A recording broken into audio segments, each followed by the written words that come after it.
Okay, friends, good morning. Today is our day 12 of Let's Meditate and Get Spiritual with me. We are practicing meditation. So friends, meditation is a process, meditation is a technique that makes you able to observe your mind. Meditation is very scientific process. If you want logical explanation about why one should do meditation, I will explain you logically and scientifically. See, whenever you are performing any uh, experiment in science, let it be in physics, chemistry, or biology, when you are testing any theory, first what you have to do is you have to take as many observation as you can. Observation is the base of proving any theory, of deriving any theory in practical. So what the practical students do is they just observe the physical phenomena or the physical process that is taking place, and for precision they just keep on repeating that process. The process is the process of observation. So when they take at least 5 or 6 observation, now they come to a point where they can conclude, and the result is derived based on observation. Similarly, here we are observing mind. We are just getting still, sitting in one place to observe our mind. It is very scientific. There is nothing ridiculous with meditation. You are just observing your mind. You are just knowing how your mind works, how the movement of thought happen in your mind. Okay, this is a scientific. There is a scientific concept that until and unless you observe something, you can't know about its nature. Similarly, here in meditation, we are observing mind. We are observing mind to know how the mind works, how is the functional aspect of mind that one is unknown about it. So meditation is very scientific thing. One of the most scientific thing in spirituality is meditation. See, mind is one of the most subtle aspect of human's life. It controls each and every activity related to human being. But since mind has no physical existence, mind has no, you can't see mind, you can't hear mind, so you are unknown about mind. But the fact is, mind is the most dominant factor of human's life. So until and unless you know about your mind, you know the nature of mind, you know the working of mind, how you are going to live with your mind. The cause of all your suffering, all your misery is not any external condition or some other people, but it's your mind. Since you are unable to observe your mind, since you are unknown about your mind, you just keep on thinking that you are suffering because of other. You just end on blaming other. But the fact is, no other condition, no external condition, or no other people can harm you, can make you suffer, can pull you in the middle. It is your mind that is making you suffer every time. It's your mind that deceives you every time. But the but the fact is, you just you have identified yourself with your mind, and you are not aware of the nature of your mind. So you not even suspect about your mind, and that's the reason why mind is uh, taking control over you secretly. And there is an illusory nature of mind that it makes you believe that you have done something. Okay, for example, see, when other people praises you, then you see how your ego behave, how your ego start taking possession of you. But friend, when anyone praises you, take it as opportunity of meditation. Start observing your ego, how it start rising. And similarly, when the people may not give you importance, the people may insult you, at that time your ego start hurting. Your ego feels bad about it, but you have to watch it very sharply. And when your watchfulness becomes laser sharp, you will not be affected by other people's opinion, whether they praises you, whether they give you importance, or whether they don't give you importance, or whether they hurt you. You have no difference. See, whether people praises or whether other people hurt you, it's the same thing. It just it is just a kind of wound for you that your ego uh, becomes satisfied when someone praises it, and when someone tell bad, the ego start hurting. But it is the same. It is the ego.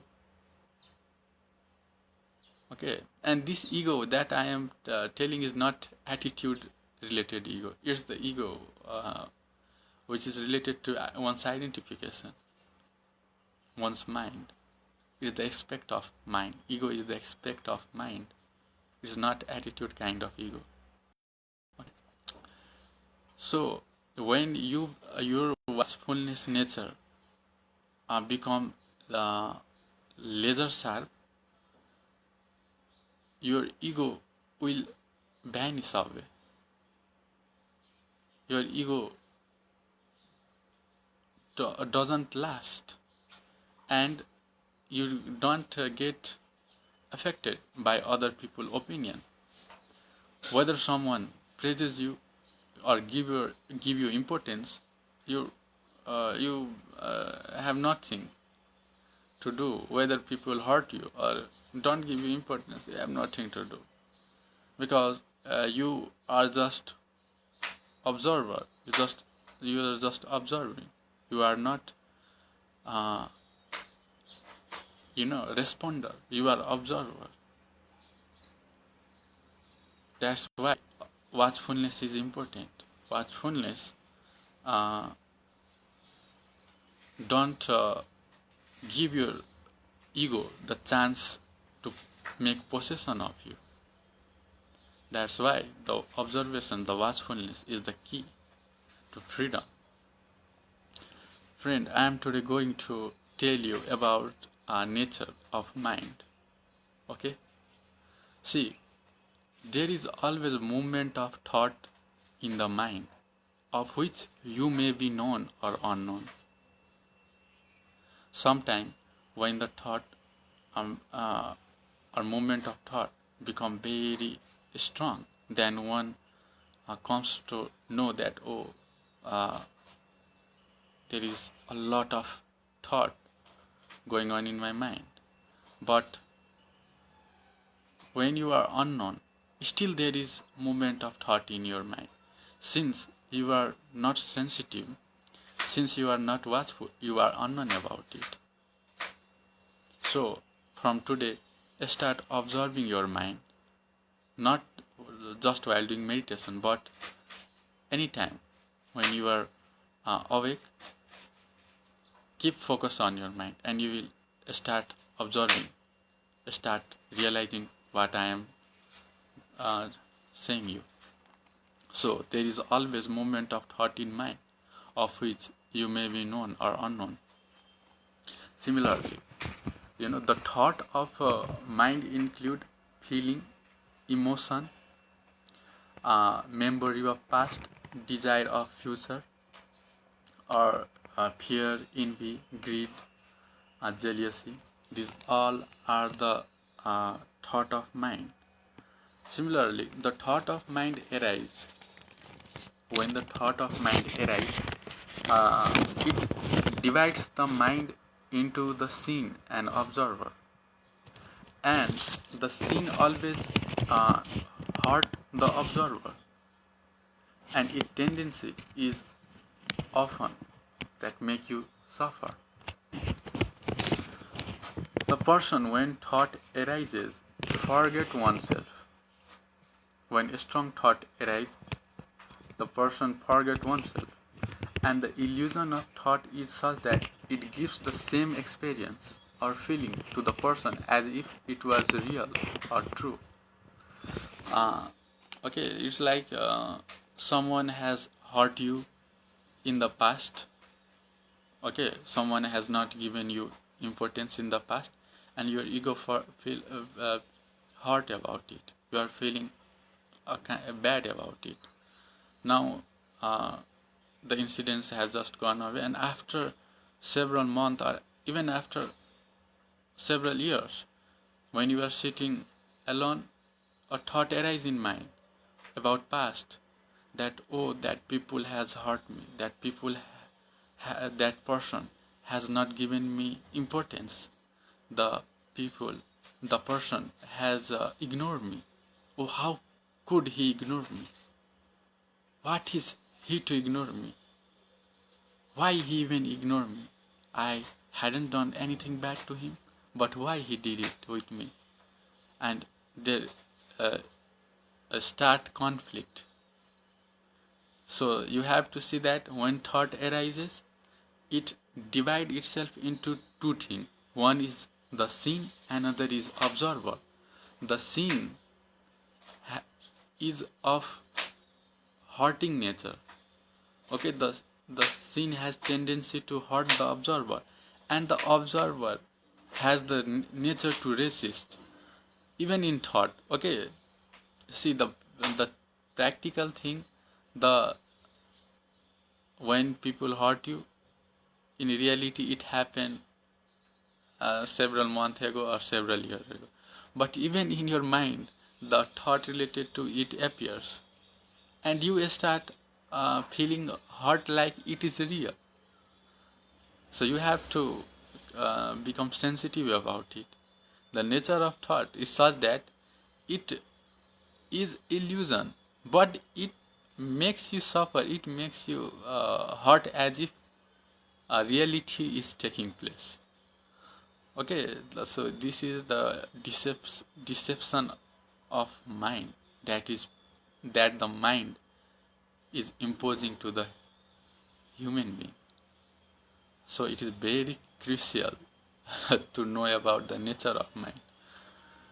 So the person, when thought arises, forget oneself.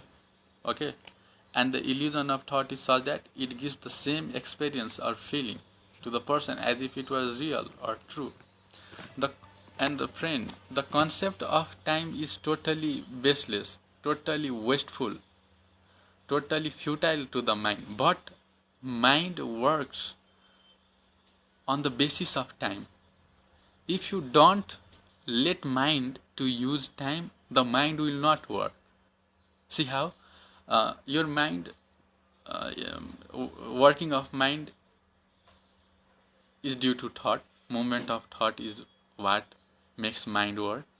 And when you think in past or in future. You just have to be sensitive about it. Then you know when you are thinking, when there is movement of thought in your mind, the thought is from past or from future. There is no existence of thought if you don't let mind to use time. Okay, mind is taking help of time, or mind is using time in order to make the movement of thought. So you just have to be sensitive. You just have to be aware that mind has no existence in the time has no existence for mind, but for mind to work, mind take help of the time. And when the time come into working, the space arises. Well, it is very complex thing, but I make you understand in simple way. Just you have to listen it carefully. You can also assume that time is enemy of mind. When mind function based on time, you will surely be suffering. It leads you to misery. The thought, although seem to be nothing or false or of no sense, but it when comes to hurt the person, hurt oneself internally as if reality hurt the person. Okay, and you may have felt it. The power of thought is such that it often leads to number of psychological problems, more usually depression and anxiety, fear, trauma to the person. Okay, the root cause of all the arousal of thought in mind is the concept of I, which is ego of one. And the very source of thought, the very origin of thought is the feeling of I. The very feeling of I is one's ego, is one's identification. You have identified yourself with some, concepts. This is the ego. And when anything happens opposite to what you have identified with yourself, you start suffering. The thought always seems to act on I, and this indeed is the source of all problem. Okay, thought works or thought act on the ego, and the ego is the feeling of I that every person possesses, and this indeed is the source of all the problem. And in meditation, we are doing meditation to realize that what we call as I something different from mind and body. The existence of I is also an illusion. There is no I. In reality, there is no I. The I is the feeling that bound you in this entirety, in this endlessness of matrix, in the endless illusion. This is the feeling of I that bound you. Mechanism of action of thought. Okay, when there is I, when there is ego, when there is identification. Okay, when there is I, or when there is ego, or when there is identification, then mind come into play.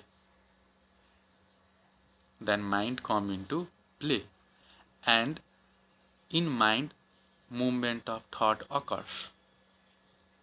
Okay, when mind come into existence, in the mind the movement of thought occurs, and the thought divides itself into scene and observer. The scene is of hurting nature and observer is of resisting nature.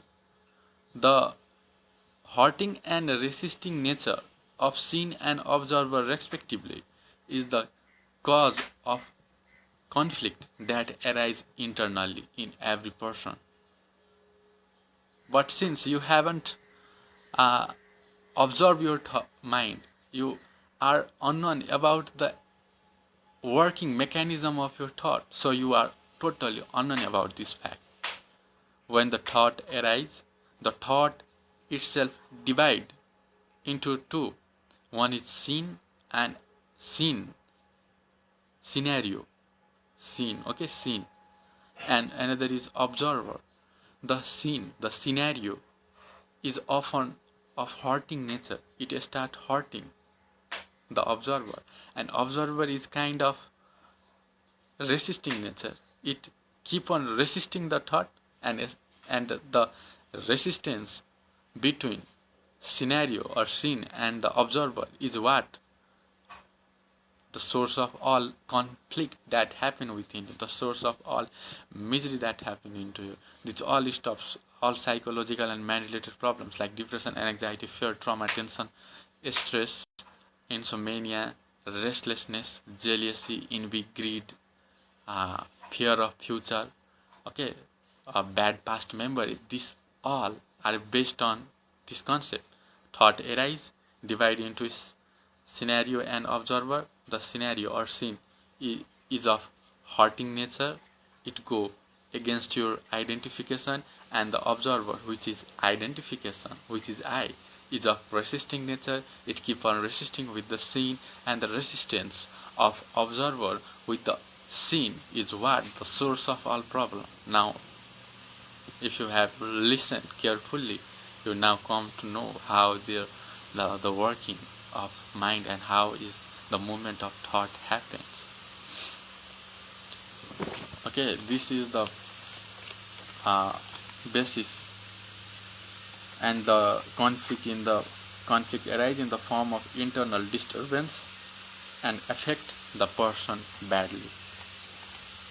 See, there is the mind is itself illusion.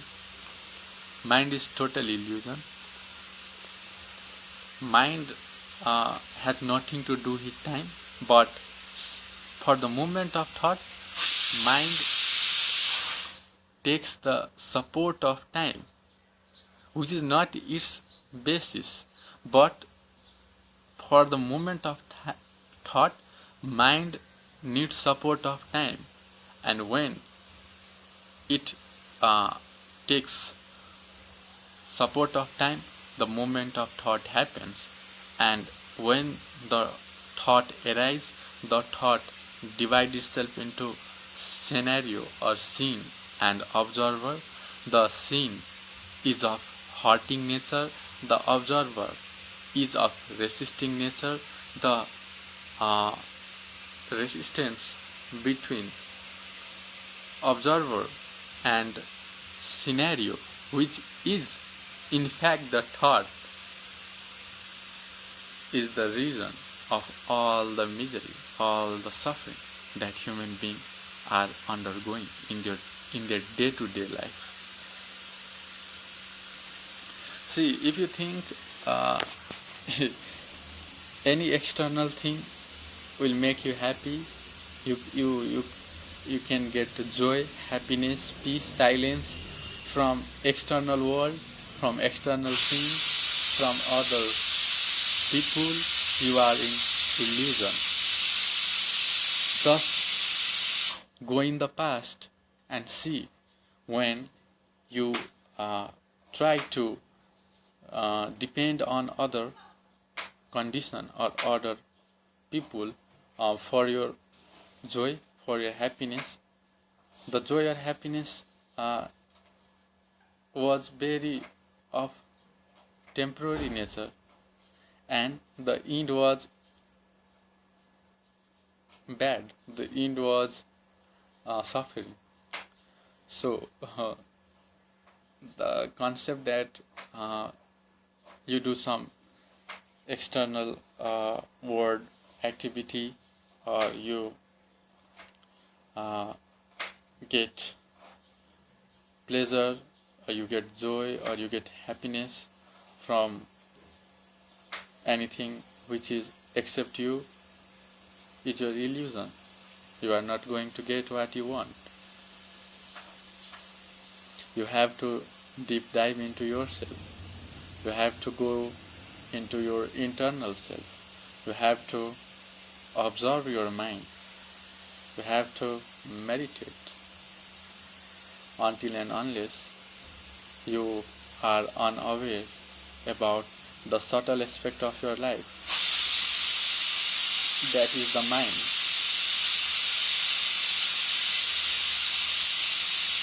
That is the movement of thought in the mind. That is all the emotion feeling that you encounter in your day-to-day life, but you are unaware about it. You are just unaware, you are just unsensitive, unalert. You are just restless. See, until and unless you don't observe your mind, until and unless you don't give focus on subtle aspect of life, which is the thought, which is the feeling, which is the emotion, you are not going to lead life at its full. Pain and suffering are inevitable for you if you are unknown about the nature of your life. No matter how much you get in this external world, how much success you become, how much money you earn, but until and unless you are aware of the nature of your mind, you will not going to lead a happy life, because your happiness depends on some external thing. Your happiness depends on some other people. But the very concept, when you start depending on other, which is except you, for your joy, happiness, peace, silence, your joy, happiness, peace, silence will not going to last long. Your happiness, joy, pleasure will become so short term, and the ending of that joy, happiness, pleasure, or silence is very miserable. So you have to deep dive into yourself. You have to go into yourself. You have to link your relation with your internal self to get to know the eternal